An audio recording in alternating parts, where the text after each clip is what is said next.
You're all awesome.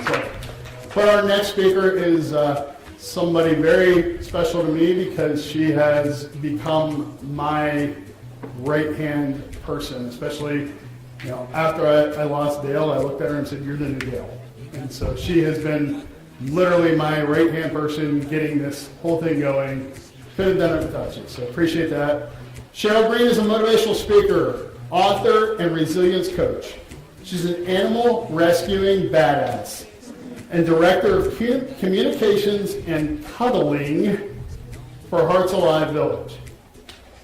Sheryl, there you go. Apply for cuddling. Sheryl admires philanthropists, entrepreneurs, and people that use lint rollers on a regular basis. Help me welcome Sheryl Green.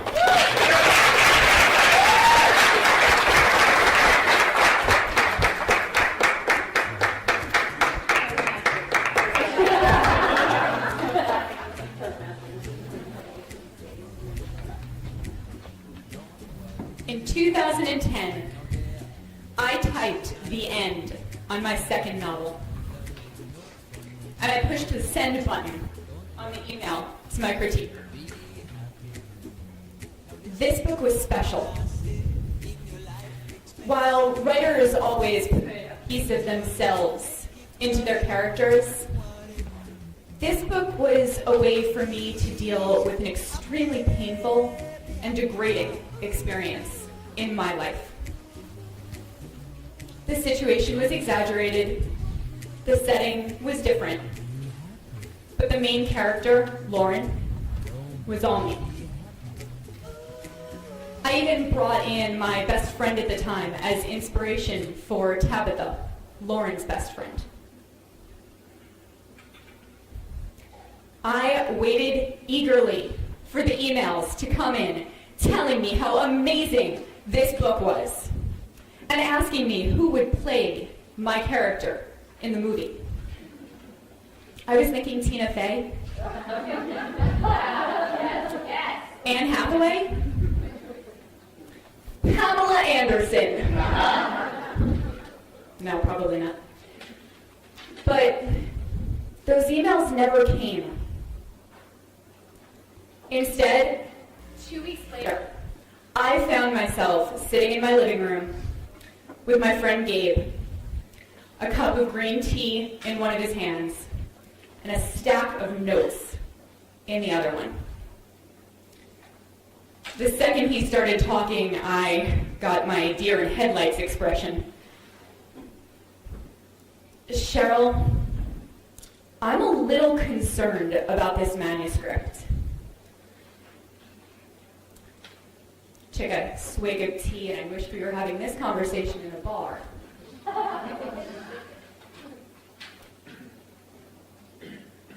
Your main character isn't the hero of this story. Tabitha is calling all the shots.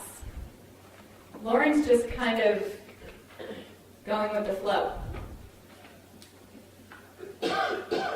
Well, crap. He wasn't wrong. Lauren wasn't actually making any of her decisions. She was just going along with whatever Tabitha said. I would have to rewrite the entire book. But there was a bigger problem here. After years of therapy,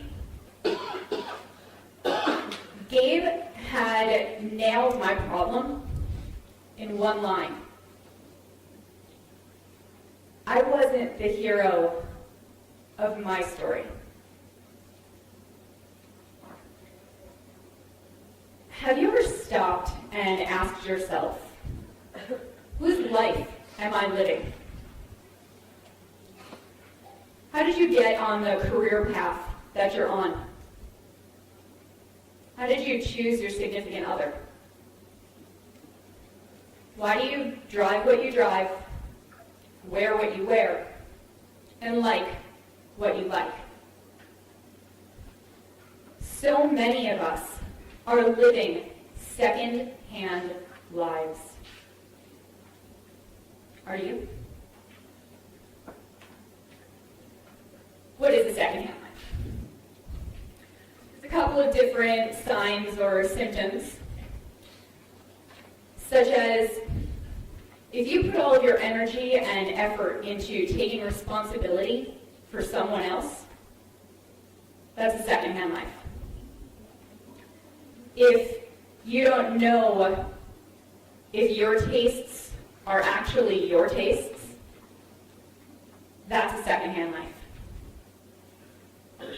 And if you are paralyzed by decisions because you don't trust your own judgment, that's a secondhand life.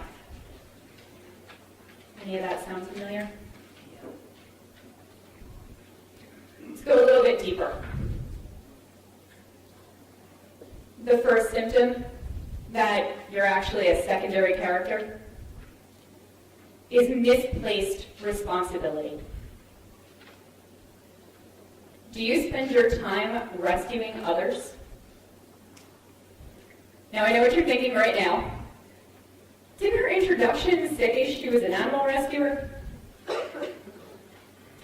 That's not what I mean by rescue, but guilty as charged.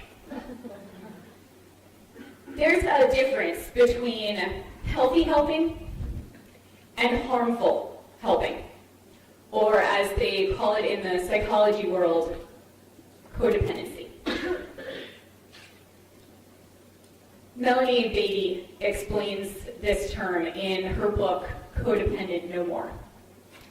She says, it is a paradoxical dependency, where the person appears to be depended on, but in reality, they are dependent. They seem strong, but they feel helpless. Sounds a little bit like gibberish. So we're going to go with Cheap Trick for this definition. I want you to want me. I need you to need me.